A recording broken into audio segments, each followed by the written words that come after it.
So if you're a Minnesota fighting Vikings fan, you know for a fact that your first thought when you saw the news of the Patrick Mahomes 10-year, $450 million extension was, hey, what's Kirk Cousins think about that? Huh? Well, but do you think Kirk is just getting Rick Spillman on the horn like, hello, this is Rick. Hey, Rick. So that Pat Mahomes deal, huh? Pretty crazy, huh? Click. Yeah.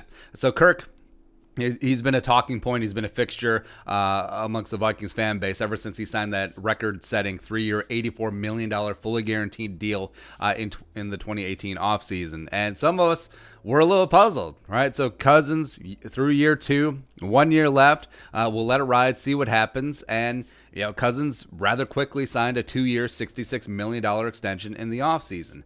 And a lot of us were like, that's relatively quick. But now it sort of makes sense because you need to thank your lucky stars that Spielman and Brzezinski, they had the foresight to be like, all right, we need to rush and get this done before Mahomes gets his mega deal, and also to a degree before Deshaun Watson as well as before Dak Prescott, because that'll affect, how much Kirk Cousins is going to get paid, because every contract affects every other contract. Now, it's obvious that Kirk wasn't going to get Mahomes money. He wasn't going to get $40 to $50 million per year, but it easily could have skewed his contract a couple $1 million more, right? So precedent would have been set. All right, so say that Mahomes has the record-setting deal plopped in while Cousins still is in a contract year, 1 year left in that 3-year deal before he signed his extension, right? So that 2-year, $66 million deal could have easily pushed up to 70, could have easily pushed up to 75, because that's how inflation in the quarterback market works. It's just a game of leapfrog. Generally, the highest paid guy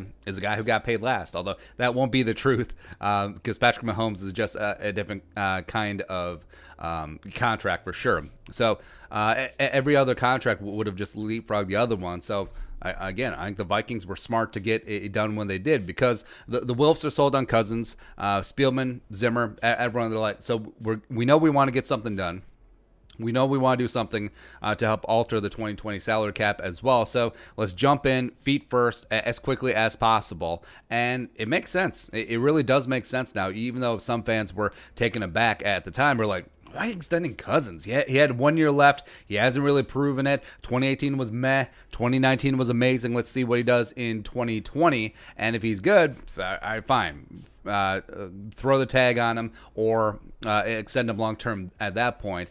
And early on in the offseason, a lot of us were like, all right, 2-year deal. It's kind of weird, but now it makes sense. Like the Cowboys, man. It sucks to be the Cowboys for multiple reasons, but now, Jerry Jones had to have just saw that news headlines and be like, because they were hesitant about giving Dak a long-term deal to begin with. Now, a quarterback has the precedent of being paid $45 million per year. That's on the table. Not great, Bob. Now, Dak is obviously no Mahomes. But this could warp whatever he was demanding. Like if he was in the neighborhood of $35 million per year, that could push it up to 36, 37, potentially more. And also, you see the way that it's structured, the way that the guarantees are the practical guarantees as well as guarantee mechanisms. That could open up an entire new door for quarterbacks like Dak Prescott, like Deshaun Watson to structure deals. And it definitely could not be precedent setting as well. It just could just be a one-off thing because Patrick Mahomes is in a different galaxy than everyone else. Just like when Cousins signed his first 3-year fully guaranteed deal for $84 million, a lot of people, myself included, thought that, all right, so this is going to be the new normal. It's going to be shorter contracts. It's going to be fully guaranteed instead of those frou-frou team-friendly deals on the back end, which are essentially team options. But no. You still see contracts with a lot of fluff on the back end, even notable contracts, by the way. Like, look at Carson Wentz, look at Russell Wilson, and also to a degree, look at Patrick Mahomes as well. This is basically like a 3-year extension on top of the 2 years, including 5th-year option he had remaining on his rookie deal. The Chiefs, if you're the Chiefs ownership, you have to be really excited, especially as that deal gets older. You technically have Patrick Mahomes under contract through age 36. Which is generally when quarterbacks start to wane, but it is what it is. And like we said, every contract affects every other deal. And all things considered, $33 million per year for Kirk Cousins. Initially, it sounds weird. especially that 3 year, $84 million. It was 28 million, but now the new money, it's 33 million a year. Like as of right now, with the new deal, he has averaged as the sixth highest paid quarterback in the league. Now that will drop to eighth once Watson and if Dak gets a long-term deal done. So that's pretty quick, part and parcel. As well as, I mean, by the time this deal is over in 2022 or so forth, I mean, Cousins might be the 12th or 15th highest paid quarterback in the league. He might be getting through the top third and even just barely in the top half of quarterbacks, just as other guys get paid. Some of these young guns in the 2018 and even 2019 draft start getting some cheddar as well. So, yeah, I'm in the grand scheme of things, inking up a Kirk Cousins long term.